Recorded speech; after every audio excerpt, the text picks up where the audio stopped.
¿Qué tal? Buenas noches, bienvenidas y bienvenidos a Punto Género. Hoy tenemos un programa súper especial. Cumplimos 200 emisiones, 200 programas al aire en este séptimo año, en estos 7 años, en este canal, en Diputados TV, llevándote la agenda parlamentaria desde una mirada de género, una mirada de derechos, desde una perspectiva feminista, acompañando los debates que en estos años fueron ampliando la agenda, fueron ampliando las demandas, los derechos en torno a las mujeres y las diversidades y las niñeces. Así que estoy súper contenta y agradecida de formar parte de este proyecto, agradecer a las autoridades del canal que siempre apoyaron, a los técnicos, a las compañeras de maquillaje, de vestuario, bueno, a todos los de producción especialmente, a todos los que y las que hacen posible que este proyecto siga al aire. Y especialmente quiero recordar el acompañamiento y el gran trabajo de Laura Canigia, que fue mi primera productora y un poco el alma mater del programa en aquel momento, que ya no es parte del canal, tiene otros recorridos. Y desde la producción armaron un recorrido, un compilado con algunos momentos. Advertencia: vale reírse de los peinados, porque yo ya me reí cuando me vi al aire. Compartimos y enseguida 2 invitadas especiales. Mañana empieza el tratamiento en comisiones de, el gran paquete de cuidados, ampliación de licencia parentales por maternidad y la posible creación de un sistema integral de cuidados. Y después vamos a estar también con Luciana Pecker. Bueno, es parte de este canal y es una gran colega periodista, quizás la que más sabe sobre la causa que en estas últimas horas nos enteramos fue absuelto por el beneficio de la duda Juan D'Artés a partir de la denuncia iniciada por Telma Fardín. Así que, primero compilado y arrancamos de lleno con Punto Género en estas 200 emisiones.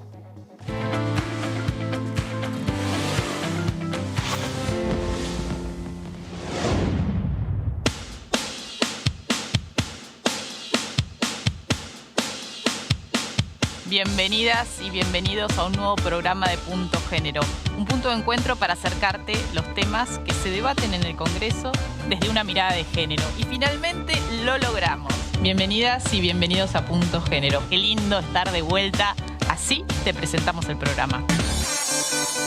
Y ya estamos con nuestras invitadas, con la diputada Mónica Macha del Frente para la Victoria, impulsora de este proyecto. Qué gusto tenerte. Vos sabés que nos acordábamos en producción que viniste a nuestro primer programa. Bueno, un placer tenerte. Un placer, siempre una alegría charlar contigo. Lo que significa para mí poder conversar con vos y contar con vos en este camino. Después de ese antes y después en mi vida, creo que ya es como un momento en el que aprendí en qué lugar poner mi activismo, mi militancia.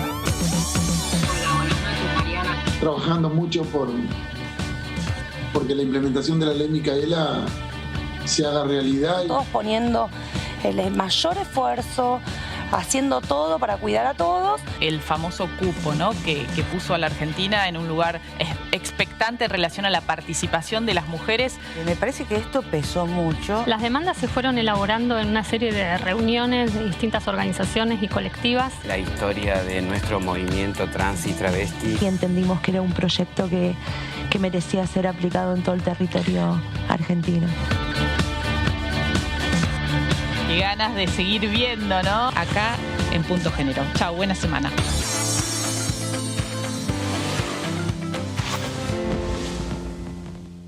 Bueno, no se vayan, que esto recién empieza y ahí veíamos partecita, un salpicadito de algo de lo que ha sido este recorrido de tantos años, abriendo este espacio para la discusión, ¿no? Y para acompañar las demandas, los reclamos, los proyectos. Y en este caso, finalmente se abre el debate en comisiones mañana martes a las 16 horas en las comisiones de Mujeres y Diversidad y Trabajo. Así es, estamos con las diputadas Silvia Lospenato, muchas gracias por acompañarnos esta noche, y Mónica Macha, presidenta y vicepresidenta de la Comisión de Mujeres y Diversidad. Bueno, ¿cómo arranca entonces mañana el debate por lo que es este sistema integral de cuidados, licencia, ampliación de licencias por maternidad y paternidad, que son más de 30 los proyectos, las iniciativas? Sí, además de la del gobierno, ¿no? Claro, sí, totalmente. Bueno, en realidad arrancó hace un tiempo que venimos de algún modo debatiéndolo, es cierto, dentro del Frente de Todos, por eso el proyecto Cuidar en Igualdad, proyecto del Poder Ejecutivo Nacional, así que para nosotros fue de mucho debate interno, y de hecho hicimos foros, empezamos en marzo, y durante marzo y abril hicimos foros también con participación de organizaciones, sindicatos y demás. Y ahora, bueno, con la posibilidad de comenzar el tratamiento en comisiones, y decidimos tomar, por un lado, licencias y avanzar con licencias, y en simultáneo, en otro espacio, trabajar sobre los espacios de cuidado, teniendo en cuenta la situación de las cuidadoras domiciliarias, cuidadoras comunitarias, los espacios, los universos que requieren de instancias de cuidado, como digo, niñeces y adolescencias, personas adultas mayores y personas con discapacidad. Y un debate muy profundo sobre el presupuesto, que es en definitiva también lo que va a marcar la eficacia de estos proyectos. Así que la idea mañana es comenzar con un plenario de comisiones entre las dos comisiones que nombrabas recién, Legislación del Trabajo y Mujeres y Diversidad, con las autoras y autores de distintos proyectos que hay de todos los bloques, varios proyectos, y luego tenemos una instancia de trabajo en asesores. Y finalmente, bueno, si todo va bien, otra de diputados y diputadas para dictaminar. Ese es un poco el recorrido, veremos cómo lo llevamos. Y en el interbloque Cambiemos se debatió, ¿cuál es la posición en relación? Porque nadie ya, pienso yo, que discute la necesidad de ampliar las licencias, ¿no? Pareciera como que ese es más fácil, ¿o no? Sí, por supuesto. Nosotros dentro del interbloque hay muchos de estos proyectos que son de diputadas y diputados de nuestro interbloque. Son, obviamente, en más de 30 proyectos hay mucho todavía para ponerse de acuerdo. Y creo que el punto central de esto va a tener que ver con justamente el financiamiento, ¿no?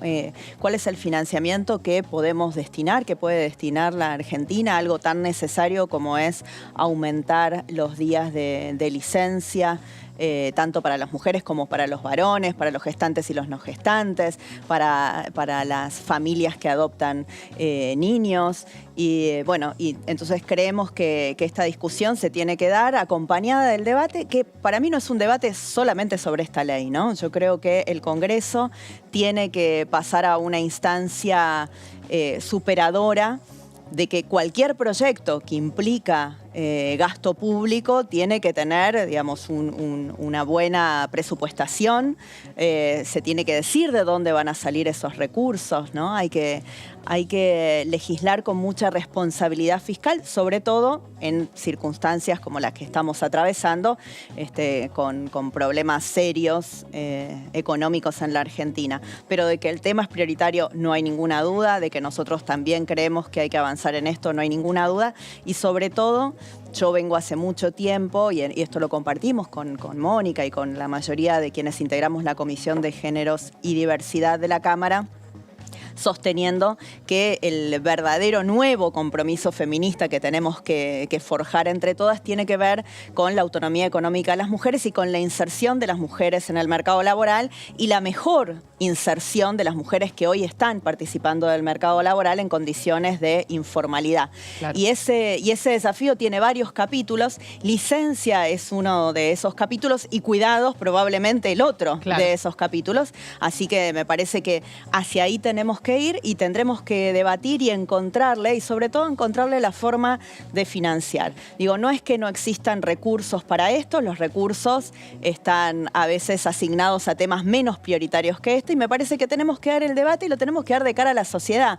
Realmente sí podemos reasignar recursos para priorizar a las madres, para priorizar a las personas que deciden gestar, que deciden adoptar, que deciden formar una familia, para que puedan hacerlo, sobre todo cuidando a los niños, porque estos tiempos de licencia tienen principalmente ese objeto. Claro, a mí me gusta recordar siempre por qué un poco la importancia de este tipo de iniciativas, ¿no? Siempre decimos que el gran núcleo de la desigualdad entre mujeres y varones y otros géneros tiene que ver con el hecho de que las mujeres nos hacemos cargo mayoritariamente de las tareas de cuidado, ¿no? Y esto nos cuidado de las niñeces, cuidado de las personas adultas dependientes en las familias, de las personas enfermas o con discapacidad que necesitan cuidado, y que ese tiempo que le dedicamos, que las estadísticas de uso del tiempo marcan que es el doble que los varones, nos quita tiempo para otras cosas, entre ellas para el trabajo formal, pero también, y a mí me gusta recordar esto, ¿no? Para el tiempo libre, para el ocio, para dedicarnos a otra cosa. Y creo que ahí es que en la medida que desde las políticas públicas otros países con más recursos han podido avanzar en este sentido, siempre se habla del modelo sueco, ¿no? Que la idea de que se le dé más licencias a los varones o a los no gestantes es para que también se involucren y se democratice ese reparto que hoy es bastante desigual. Pero claro, la otra pata tiene que ver con, además de democratizar las relaciones o el reparto de tareas al interior de los hogares, en cada familia, es, bueno, ¿qué infraestructura brinda el Estado, brindan los sindicatos, brindan las empresas para los jardines de primera infancia, para otro tipo de mecanismo por el cual se pueda cuidar a los adultos mayores, ¿no? Y ahí, ¿hacia dónde podríamos ir? Bueno, eso es parte también de la discusión. De hecho, el proyecto que envía el Poder Ejecutivo Nacional contempla dentro de sus artículos que el 8,5% del presupuesto de infraestructura va para dispositivos de cuidado. Entonces, digamos, me parece que esto que vos traes que es muy importante porque en definitiva, por eso yo hacía hincapié y un poco también Silvia lo dice, ¿no? O sea, ¿cuál es la eficacia que va a tener después este proyecto que estamos discutiendo? Que nos interesa que verdaderamente una vez que se reglamente y se sancione, para las personas genere una diferencia en sus vidas. Entonces, obviamente con los dispositivos de cuidado también y con la cantidad de dispositivos que necesitamos contar, con la calidad y con la lógica de esos dispositivos, ¿no? Que me parece que son fundamentales. Más cuando hablamos de personas con discapacidad o de personas con algún padecimiento mental. Digo, hay probadísimos dispositivos que sabemos que funcionan y demás, hay que financiarlos. Y entonces eso también, pensándolo en una distribución territorial, en cómo eso va a ser financiado desde el Poder Ejecutivo Nacional, pero también las provincias. O sea, implica una discusión, yo creo, muy, muy concreta en una cuestión muy central de nuestra organización social, ¿no? De actividades que, como vos decías, las venimos haciendo las mujeres especialmente, de manera gratuita, cargándonos. O sea, con una situación compleja, porque es cargando lo que significa eso en términos de trabajo y no pudiendo a veces disfrutarlo en relación a lo que significa en términos de derechos, de cuidar a otra persona, ¿no? Si decidís tener una familia, también es un derecho poder cuidar. Si tenés una... Recordaba el dato, porque está muy bien lo que vos decís, Mónica, en relación a, bueno, hoy hablábamos del financiamiento, que es el gran tema, ¿no? De hecho, el año pasado este proyecto no avanzó en función de que, bueno, se necesitan fondos para poner en marcha estas transformaciones.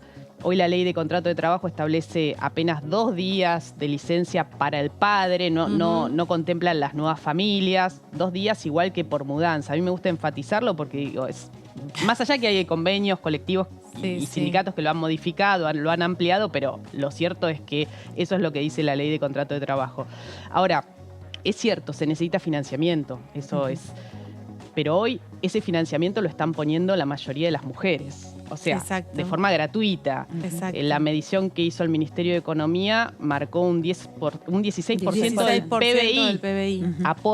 Aportamos las mujeres con este trabajo doméstico, no remunerado. Entonces, pensaba esto, cómo llegar a esta negociación en un contexto, como señalaba Silvia, de crisis económica, de un Fondo Monetario Internacional que nos está controlando todo el tiempo hacia dónde va el gasto. ¿Cómo se resuelve en este contexto? Digo, ¿hay margen realmente para avanzar en una discusión para llegar a tener una ley? Acá entiendo que se dividieron los proyectos justamente por un lado licencias y por el otro lado infraestructura, como un poco para ver la viabilidad. Sí. Perdón. Dale. Sí, yo creo, mira, este es el punto neurálgico de la decisión. Y me parece que esto tiene dos partes. La primera es ponernos de acuerdo en que esto es prioridad. Entonces, si es prioridad, después tendremos que revisar qué otra cosa es menos prioritaria que financiar esto. Por supuesto que es muy caro, digamos, ¿no? Y sobre todo, cuanto más ambicioso el sistema de licencias, cuanto más cobertura, cuanto más cantidad de días, más cuesta sostenerlo. Pero yo acá también quiero hacer una salvedad. Cuando nosotros hablamos del sistema de licencias, estamos hablando de una población muy pequeña en relación a las mujeres que realizan tareas de cuidados, que son las que están en la formalidad. Nosotros tenemos un problema muy serio en la Argentina con la informalidad, que cada vez se va agravando más, cada vez más personas trabajan en la informalidad sin ningún tipo de derechos, y entonces ahí no es que tengan 2 días, tienen 0 días, ¿no? Y no es que las mujeres tengan 90, tienen 0 días de licencia paga cuando están trabajando en la informalidad. Entonces, se arranca por donde se puede. Este es un punto muy importante, siempre sabiendo que estamos ampliando cobertura para un sector pequeño del universo que tenemos que cubrir. Y segundo, que en esta situación vamos a tener que hacerlo mirando qué otras cosas son menos prioritarias para el Estado, porque si no, esto va a quedar en el tiempo. Si vamos a esperar hasta que existan esos recursos excedentes, probablemente no existan nunca, ¿no? Entonces, definamos que esto es prioritario y después demos una discusión sobre el presupuesto para ver realmente en qué se gasta. Y yo te voy a decir que tengo unas cuantas ideas en relación a esto. Nuestro presupuesto nacional y nuestro Estado nacional financia infinidad de regímenes especiales. Infinidad de regímenes especiales. En la última negociación del presupuesto en este Congreso, el ministro Massa envió por primera vez, y para mí es un documento que deberíamos mirar y repasar todos los argentinos, una separata. Esa separata indica todos los regímenes especiales que se financian, que financia el Estado argentino, que son muchos puntos del PBI.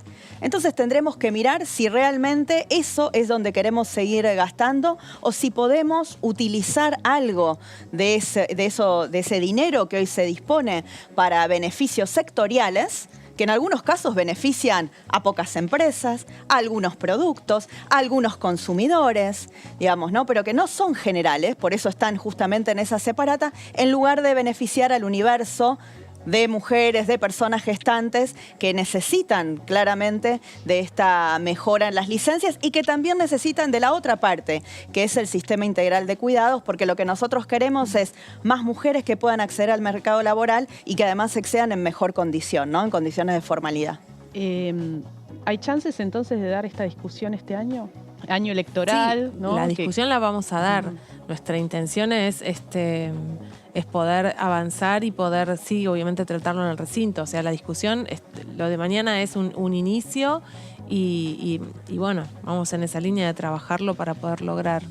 La ley de interrupción voluntaria del embarazo, la ley de aborto que finalmente se aprobó en diciembre del 2020, que fue un largo proceso con esa discusión que se abrió en el 2018, tuvo como una estrategia muy clara, como así en otras de las leyes que se dieron en estos últimos años de ampliación de derechos, sobre todo para las mujeres y el colectivo LGBT.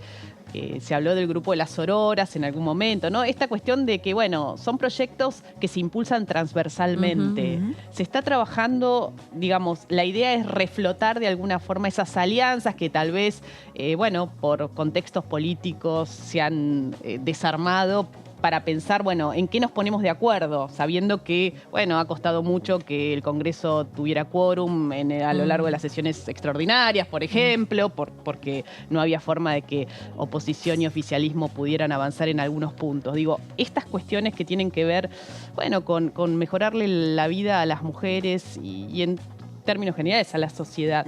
Sí. ¿Podrá encontrar esos puntos? Yo creo que sí, porque nosotras hicimos un aprendizaje y digo, parte de ese aprendizaje es que si no construíamos la transversalidad que pudimos construir, no teníamos aborto legal en la Argentina. Entonces, hay una gran diferencia con aborto, que es mucho más una discusión de prácticas y cultural que de presupuesto. En términos presupuestarios, el aborto no tiene un alto impacto. Esto sí, pero yo creo que con todo el aprendizaje que hicimos, claramente podemos reflotar muchas de las que en ese momento éramos las sororas, no estábamos acá.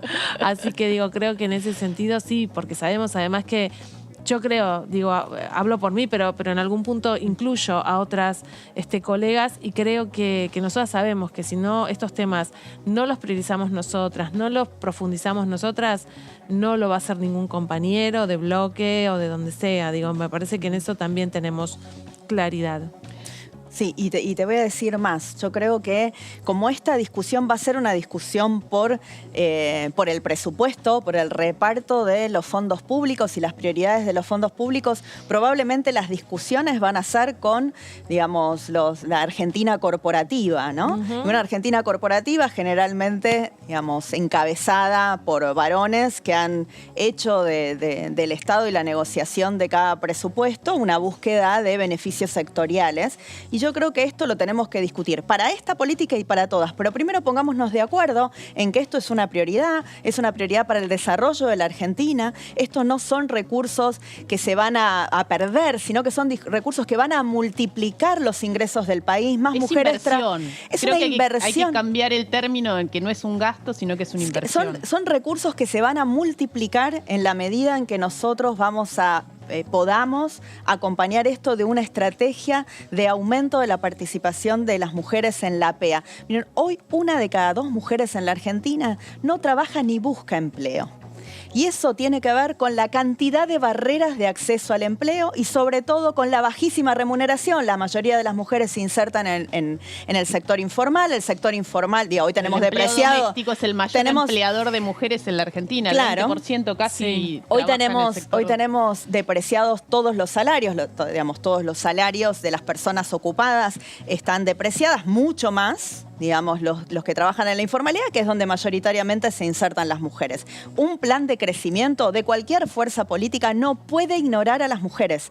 Realmente, cualquiera que venga a prometer un plan de crecimiento en la Argentina que no tenga como correlato cómo vamos a hacer para traer más mujeres a la PEA y en mejores condiciones, está mintiendo. No hay forma de desarrollar la Argentina, de terminar con la transmisión intergeneracional de la pobreza, de realmente salir adelante sin un foco en las mujeres. Y esto es generar más PBI. Entonces hay que darle la prioridad y hay que dar las discusiones. Y yo creo que nosotras, de todos los partidos políticos, estamos dispuestas a discutir también al interior de nuestras organizaciones para hacerles ver que esto es más crecimiento para la Argentina y que entonces discutamos dónde hay que priorizar el gasto.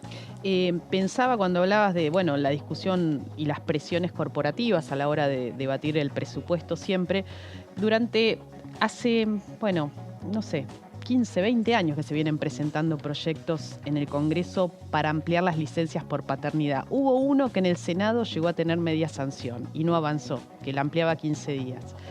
Y siempre se habló, entre pasillos, que la presión era empresarial, ¿no? Que más allá que se lance, que es el Estado el que paga el tiempo de licencia, tanto a mujeres como a varones, ¿no?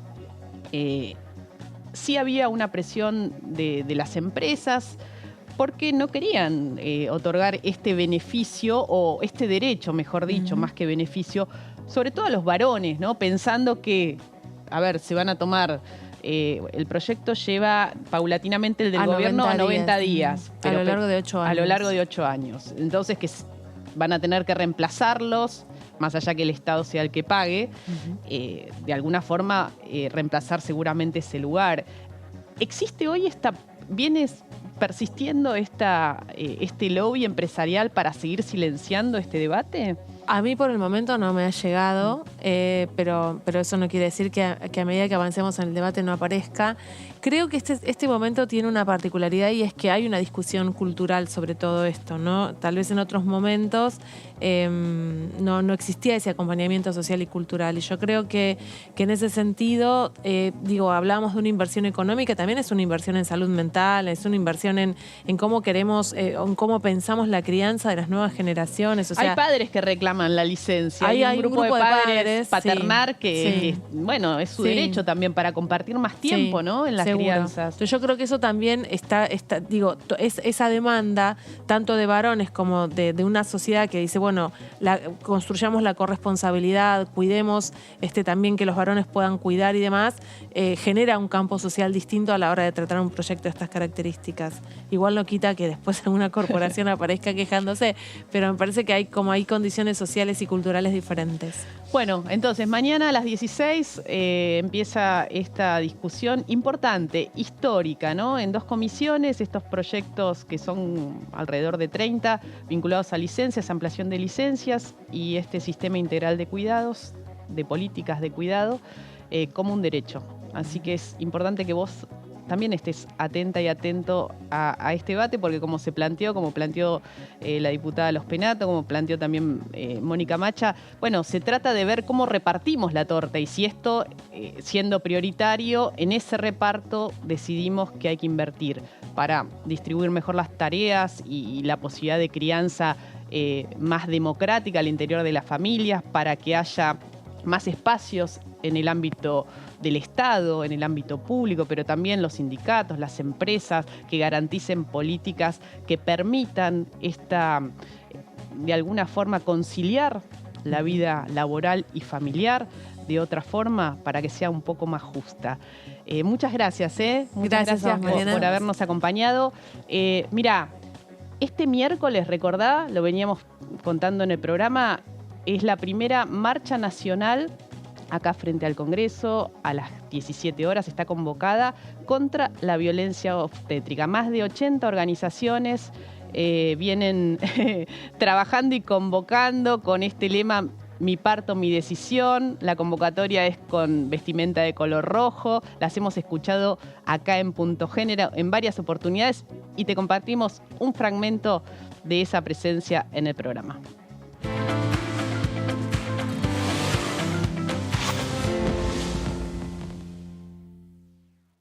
Bueno, la campaña nacional contra la violencia gineco-obstétrica, decimos ahora, aunque en nuestro marco normativo, porque en nuestra legislación la violencia obstétrica está tipificada como una modalidad de violencia de género.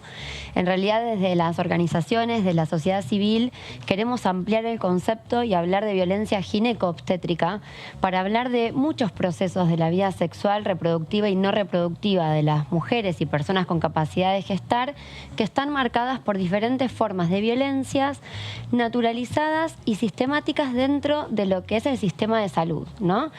Esta campaña Por ejemplo, para que quien está del otro lado, que por ahí escucha por primera vez o hace poco que viene escuchando de la violencia obstétrica o gineco-obstétrica, ¿cuáles son esas prácticas que se marcan o que son parte de esta definición?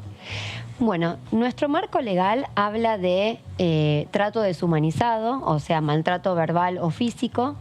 Habla también de intervenciones innecesarias en el proceso de la atención del embarazo, parto y también puerperio. Y del aborto también. Por supuesto. También, por eso también nosotras queremos hablar de violencia gineco-obstétrica, porque si bien la campaña nace para visibilizar lo que sucede en las escenas de los nacimientos, porque tal vez de lo que sucede en la escena de los abortos tenemos más información. Es decir, la campaña por el aborto ha sido una marea que no solamente nos hemos garantizado, conquistado y estamos defendiendo ahora este derecho, sino también es algo que está más en agenda.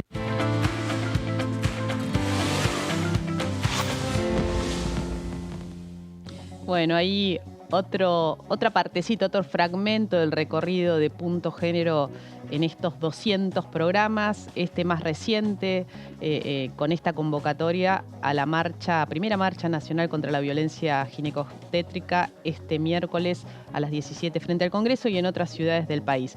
Y ahora nos vamos a un corte y ya volvemos con más Punto Género. No te vayas.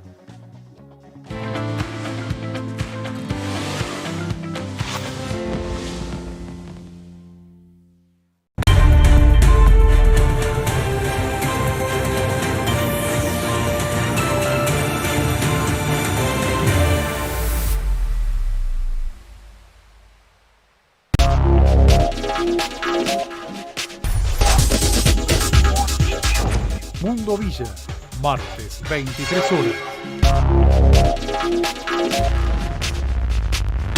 DTV es diálogo, análisis, información. DTV es pluralidad de voces, federalismo, libertad de expresión. DTV es todo lo que un país en democracia tiene que ser. DTV es tu voz en el Congreso. Este 2023, seguí eligiéndonos. DTV, el periodismo en el Congreso. Continúa abierto el registro de acceso para los subsidios a la energía. Ahí podrás realizar la solicitud para acceder a los subsidios de gas y electricidad. Ingresá a www.argentina.gov.ar/subsidios y completa el formulario de inscripción. Acordate de tener las facturas a mano, ya que se te van a solicitar datos de medidor y número de usuario. No hace falta que el servicio esté a tu nombre. Con la segmentación energética, construimos un sistema energético más justo y sustentable y seguimos acompañando a quienes más lo necesitan. Secretaría de Energía, Ministerio de Economía, Argentina Presidencia.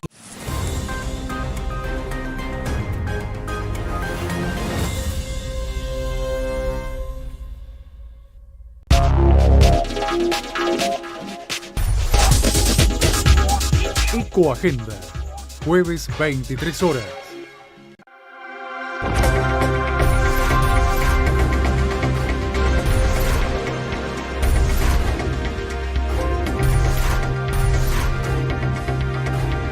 Ellos son tu voz en la tercera edición. DTV, el periodismo en el Congreso.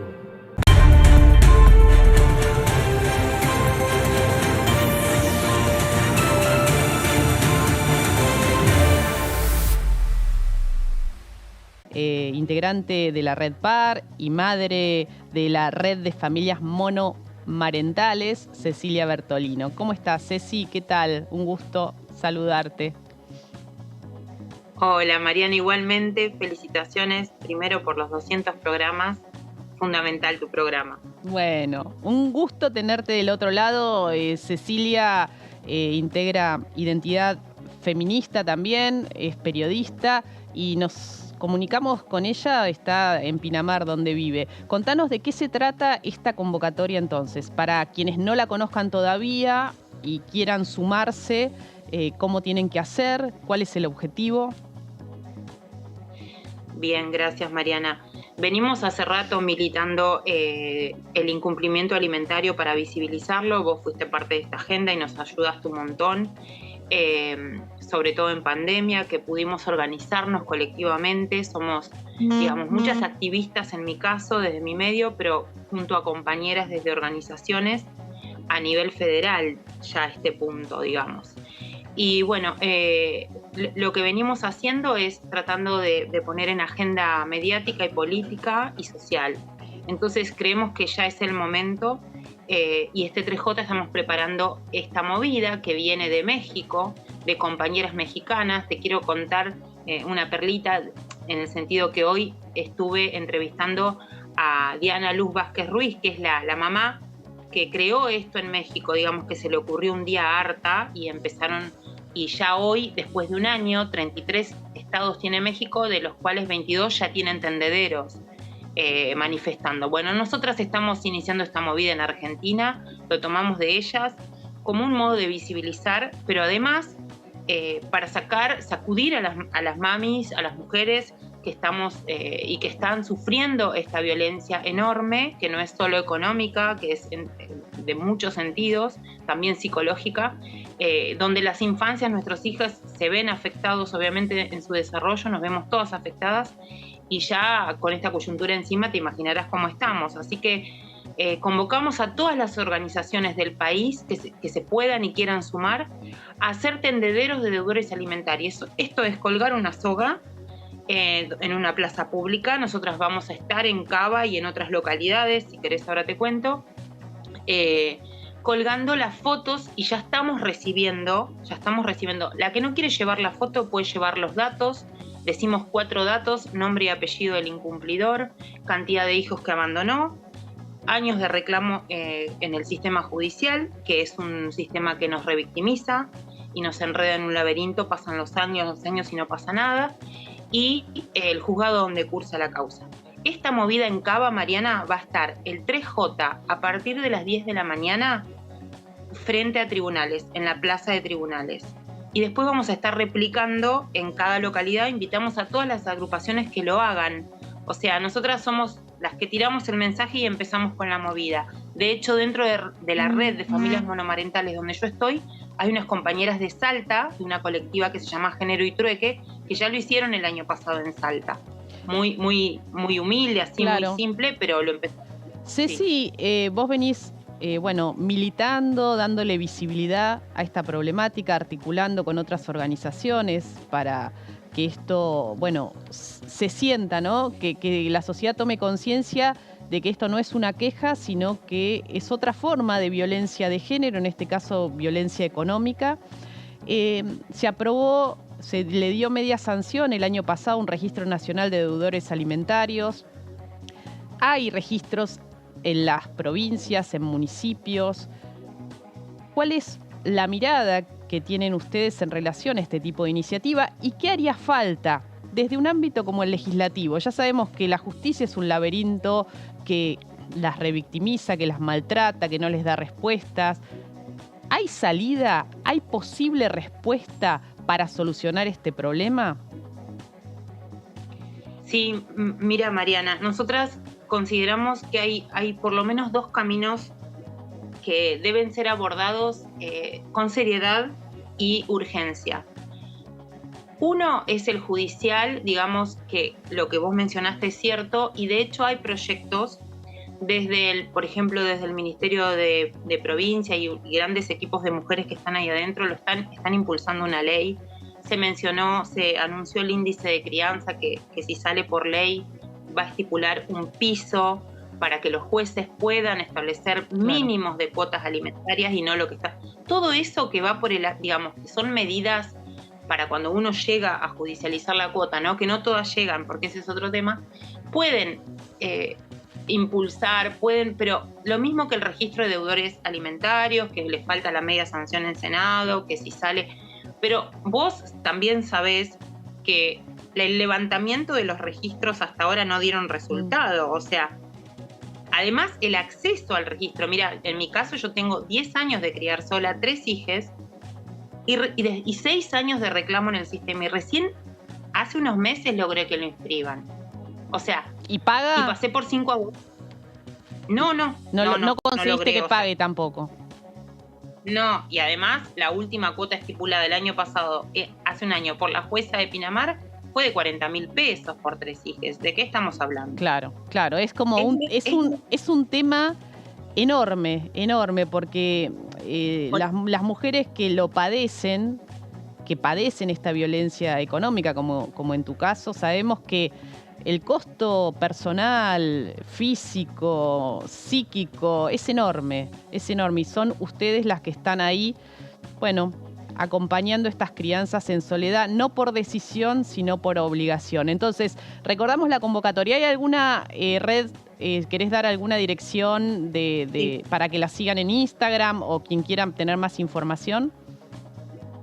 Sí, Mariana, déjame decirte solo esto que no terminé. El otro camino, que son 2 que nosotras queremos mencionar, sí, es el económico. Nosotras estamos militando políticas públicas que ayuden, o sea, en algún sentido a las familias, en el sentido económico, a las familias monomarentales. Ya se presentaron 2 proyectos, están adentro del Congreso, y mañana justamente, que se va a tratar el tema de las licencias por maternidad y paternidad, y que es importante, y esto tiene que ver con la ley de cuidados y el reparto desigual, van a estar 4 compañeras nuestras a través de la diputada Fein del socialismo, que va a estar presentando ya están presentados, va a estar tratando de que tomen en comisión y traten, porque esto tiene que ver primero la urgencia de las madres que estamos criando solas. Así que a nosotros nos parece importante, esto solo te quería mencionar, el tema económico, o sea, que el Estado nos asista, en algún sentido nos ayude a paliar un poco esta cuestión. Eso es fundamental, porque si nos quedamos con la vía judicial van a pasar otras generaciones, o sea, pueden pasar. Bueno, y después respecto a dónde recurrir, siempre familias monomarentales, familias.monomarentales en Instagram. Sigan a MOTA, M-O-T-A, que es la agrupación que va a estar con la movida en tribunales el 3J a las 10 con el tendedero. Identidad Feminista Mi Medio, que ahí vamos a estar comunicando todas las novedades y los pasos que vamos logrando, además, incluso mañana con las compañeras que van a estar dentro de diputados. Y también pueden seguir a Criando.solas en Instagram, que tienen ya muchas compañeras en distintos puntos del país. Excelente. Bueno, Ceci, como sabés, en este espacio tienen para difundir sus movidas, así que aquí estamos para escucharlas y amplificar sus voces. Muchas gracias. Buenas noches. Gracias a vos, Mariana, como siempre. Un abrazo. Y cambiamos de tema. Bueno, el sábado se dio a conocer la absolución por parte de la justicia en Brasil del actor Juan D'Artés, una absolución por el beneficio de la duda. Telma Fardín dio una conferencia de prensa donde nos decía esto. El fallo dice que está aprobado gran parte del abuso sexual, pero como ocurrió en el 2009, está prescripto. Si hubiera ocurrido en el 2010, no estaría prescripto. Hay que elegir en qué momento a una la usan. Mi verdad es la verdad y eso no cambia por lo que diga este fallo. El juez no levantó el sigilo, cosa que también es violenta, porque a nosotras nos exigen todas las pruebas posibles, pero ellos no dan la cara. Y por supuesto que estoy cansada, pero no me van a quebrar. Y esto no termina acá. Esto no termina acá, decía Telma, se va a apelar el fallo a instancias superiores y si es necesario también anunció se llegará hasta la Corte Interamericana de Derechos Humanos. Para analizar esta sentencia y contar un poco más cómo sigue, estamos con Luciana Pecker, periodista, es parte de esta casa, amiga también, y diría que es quien más conoce y ha acompañado a Telma desde el primer momento, desde antes que hiciera la denuncia, estuvo ahí siempre, que es una escucha y un acompañamiento que va más allá de la cobertura periodística y esto también quiero destacarlo. Gracias por venir hoy, Luciana. No, gracias a vos, Mari, y felicitaciones además por los 200 programas. Que no son 200 años, pero bueno, esperemos llegar. No, y creo además que más allá de que las periodistas en Argentina ocupamos otros lugares sociales de acompañamiento, de gestión de causas, defensoras de derechos humanos o activistas, sí creo que hoy se nota más que nunca y especialmente con la violencia sexual, con el abuso sexual, cómo hacen falta programas y periodistas de género en diferentes espacios de medios, de diferentes opciones, digamos, políticas que hoy la grieta los representa, pero que no tienen cobertura de género, ¿no? Entonces, bueno, más felicitaciones por el programa porque es sustancial que existan estos espacios. Bueno, muchas gracias, Luciana. Tu voz también es fundamental, es esencial. ¿Y por qué crees que se absuelve a D'Artés cuando, si uno lee el fallo, encuentra que el juez dice, bueno, no duda de la palabra de Telma, lo que duda es de la parte en la cual ella habla de la penetración. Digo, esto uno por ahí, a veces cuando hacemos coberturas periodísticas no queremos dar tanto detalle, ¿no?, de las denuncias, pero en este caso es significativo nombrarlo y Telma lo ha nombrado, ¿no? Lo que el juez dijo fue, bueno, no se probó la penetración porque Telma lo contó después, tiempo después.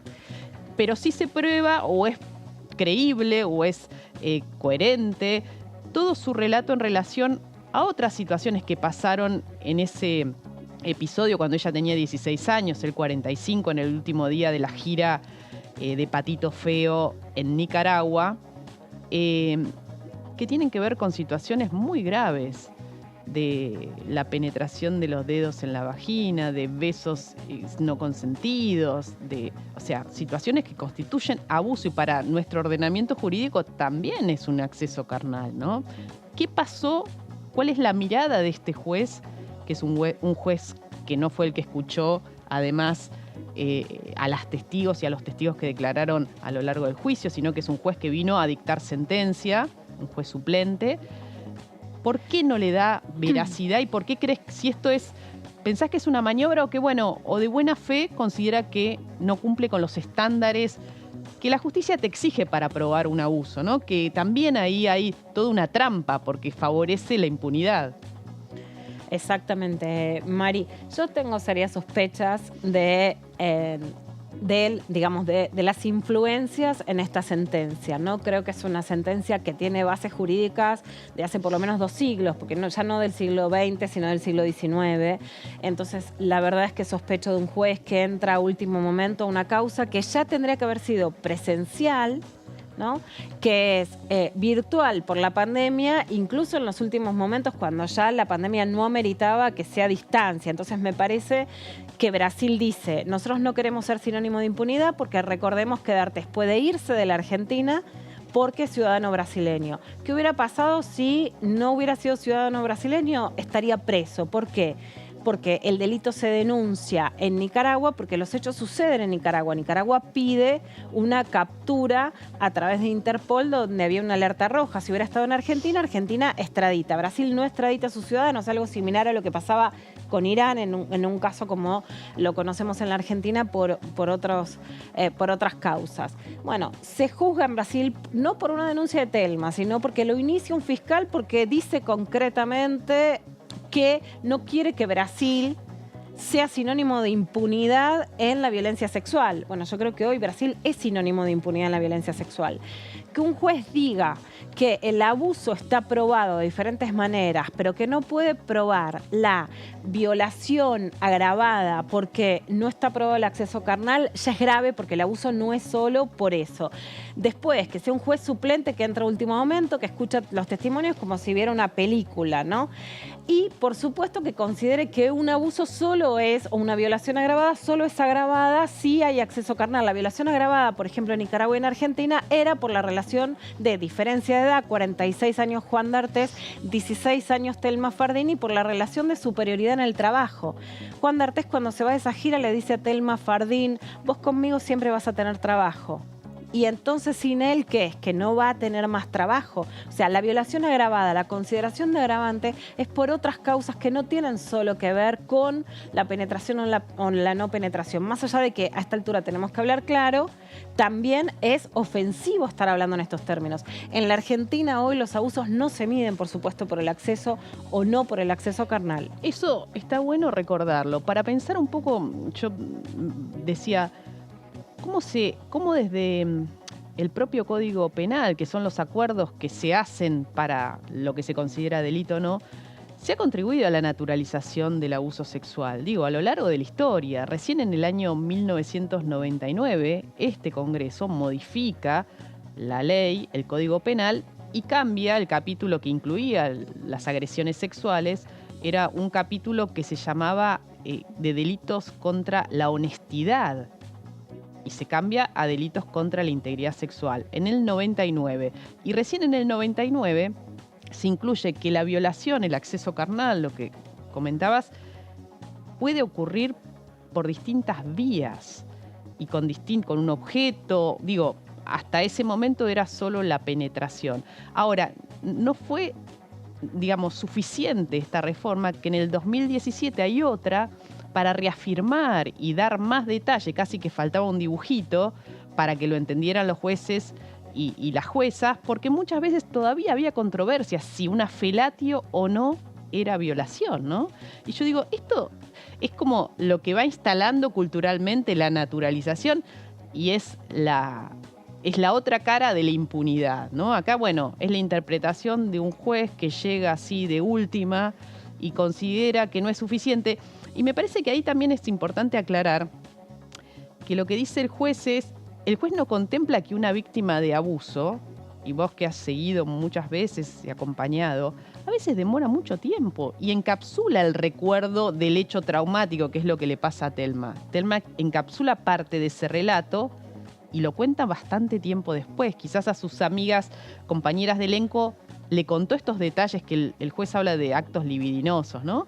Sí, la palabra actos libidinosos ya está completamente perturbadora, porque la libido es el deseo, ¿no? ¿Qué te despierta el libido? Bueno, lo que te gusta, no lo que te disgusta. Y hay algo muy fuerte. Si vemos las fotos y muchas tenemos recuerdos y podemos ver las fotos hoy de Patito Feo, realmente. Telma tenía 16 años. ¿Vos te imaginás contándole a tus amigas de 16 años, él me penetró? No.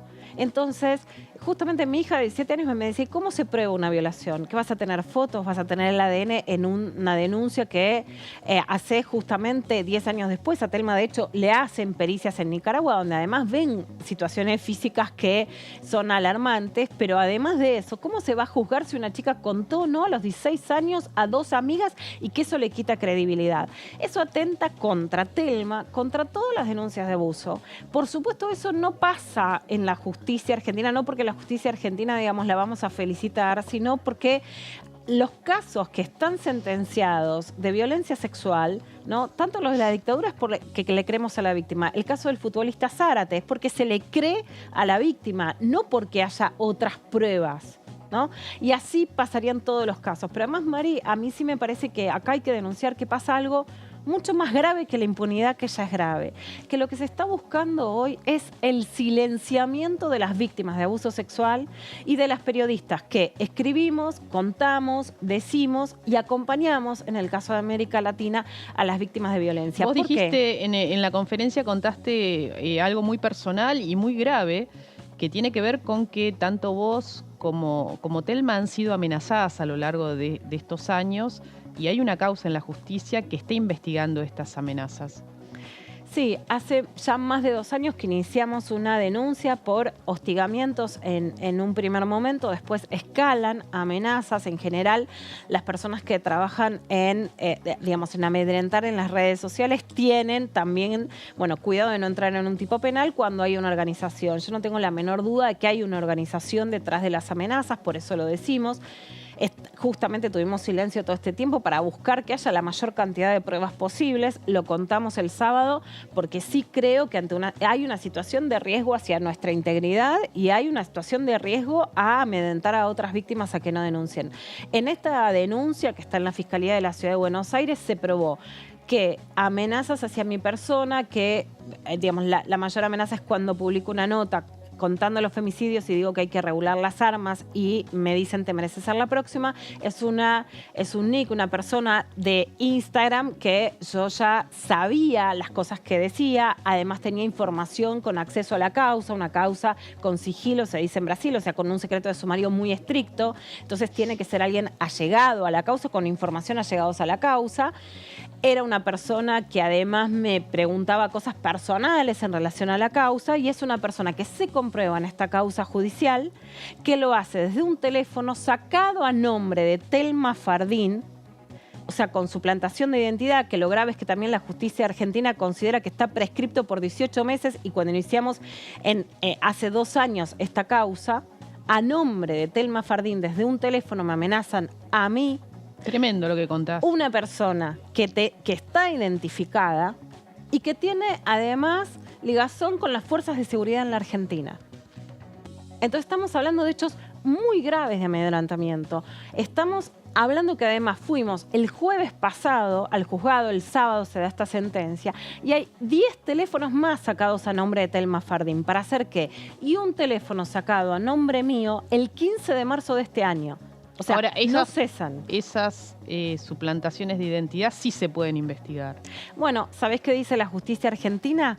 Que están prescriptas cuando además iniciamos. Pero si sacaron teléfonos nuevos. Bueno, se pueden sacar, hay que ver a nombre de quién y de qué personas. La justicia también tuvo 5 meses para hacer allanamientos que no realizó.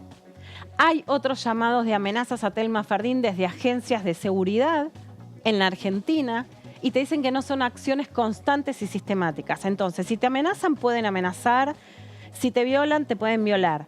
Ahora, si vos escribís, nombrás o una víctima quiere denunciar, ¿qué fue lo primero que dijo el abogado que en la Argentina defiende a Juan D'Artés? Que él iba a denunciar a quienes hablaron. Entonces, lo que está en riesgo no es solo la impunidad del abuso, o sea, si un violador va a ir o no a la cárcel, que además el juez podría haber considerado prescripta la pena privativa de la libertad, pero sí ha meritado los hechos, ¿no? Y eso podría ser una resolución razonable. Algo así como un juicio por la verdad, ¿no? Se probaron los hechos, pero bueno, como está prescripto no podemos aplicar pena. Ok, eso puede ser razonable desde el punto de vista de la duda pro reo, que es la duda a favor del imputado de que no se lo castigue con la pena privativa de la libertad, pero acá se castiga a las víctimas y muy claramente a las periodistas que escribimos. ¿Cómo sigue? Yo creo que no hay ninguna duda de que no es factible que las instancias superiores, el Tribunal Superior de Justicia, ratifique un fallo que vuelve 2 siglos atrás en la concepción de la violencia sexual. Y aún si lo hiciera el Tribunal Superior de Justicia de Brasil, la Corte Interamericana de Derechos Humanos ya se ha expresado en otros hechos, como el de Paola Guzmán, que se quitó la vida después de un abuso en un colegio. Es un caso de Ecuador que llega a la Corte Interamericana de Derechos Humanos. Entonces, la mínima lectura, la jurisprudencia de la Corte Interamericana da a entender que va a haber una sentencia final que muestre la veracidad de los dichos de Thelma Fardín. El problema es cómo llegamos a esa instancia, cómo cuidamos a Thelma Fardín, a las víctimas que denuncian y a las periodistas que escribimos sobre violencia sexual. Muchas gracias, Luciana, y muchas gracias por tu compromiso, por poner el cuerpo, por acompañar, por escribir, por, dar cuenta de estos hechos con tanta claridad y ayudarnos a pensar como siempre. Muchísimas gracias a vos, Mariana, por tantos años de trabajo. Llegamos al final de este programa, estas 200 emisiones. Se llevan un montón de información. Mañana empieza en comisiones el debate de la ampliación de las licencias. Tiene que ver con tu vida, así que prestale mucha atención con el sistema integral de cuidados. Se viene esta movida para visibilizar a los deudores alimentarios y te llevas los detalles de cómo sigue la causa, la denuncia contra D'Artés, que, como dijo Thelma, todavía no terminó. Nos encontramos la semana que viene, como siempre, acá en Punto Género. Chau, buena semana.